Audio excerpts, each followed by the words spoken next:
My name is David Mercer, and I gave everything to the company I built, not just my time. Not just my ideas, I gave it my soul from a dingy garage with 2 laptops and a vision. I turned an idea into a multi-million-dollar tech empire, and I didn't do it alone. Emma Clarke, my co-founder, was there from the beginning. We weren't just partners. In business, we were friends. She knew my late nights, my early mornings. She saw me skip holidays, birthdays, even my dad's funeral, just to close our first major funding deal. I thought we were in this together. I trusted her with everything. 15 years passed like a blur. We went public, expanded across 3 continents, and had over 1,000 employees. I was finally living the dream, or so I thought, but I missed the signs. Emma started showing up to meetings late. She took private calls with the board, brushed off my suggestions, and began treating me like some outdated piece of furniture. I chalked it up to stress, pressure. I told myself we'd built too much together for anything to break us. Until the morning everything changed. It was supposed to be a regular board meeting. I walked in, coffee in hand, expecting to review quarterly growth. Instead, I walked into silence, cold eyes, and a folder placed in front of me.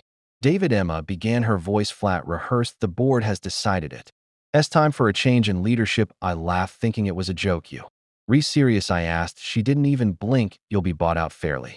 We appreciate your service. I asked, my voice cracking. Emma, I built this with you. She looked right at me and said 5 words I'll never forget. David, it wasn't personal, just business. I froze. That moment shattered something inside me, not just the betrayal, but the coldness, the calculation. I didn't shout. I didn't argue. I just walked out because I knew something she didn't. She may have taken the company, but I took the heart of it with me. What Emma didn't know was that in the months leading up to the betrayal, I had been working on a side project, a product so advanced it would put us 10 years ahead of the market, but I never submitted it to the board. Something told me to keep it close, and now it was mine. I disappeared, changed my number, moved to a small coastal town no one had ever heard of. Everyone thought I'd given up, but I was working in silence every single night, pouring every ounce of pain, anger, and betrayal into something bigger. I built a new company from scratch. No big investors, no partners, just a small, loyal team that believed in the vision, and 18 months later we launched.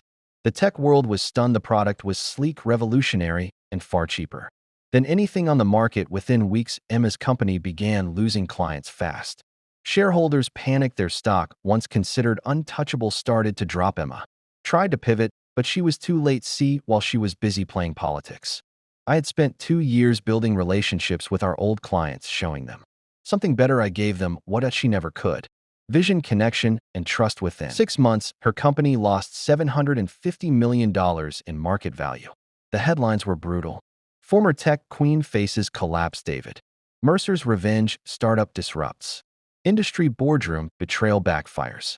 And then she reached out, first an email, then a call. Then she showed up unannounced at a tech summit where I was scheduled to speak. She cornered me backstage, her eyes full of fake warmth. David, she said, can we talk? I looked at her, the same woman who smiled while stabbing me in the back. What could you possibly have to say? I asked. She shrugged, playing innocent. You didn't have to do all this. It's gone too far. I stepped closer and said, calm and cold, no, Emma, you made it personal the day you forgot who built that company. I just finished what you started. She said nothing. I walked out onto that stage and delivered my keynote to a standing ovation, and in that moment, I felt no anger, no hate, just peace, because sometimes the best revenge isn't shouting or fighting, it's watching the empire they stole burn to the ground while you rise from the ashes.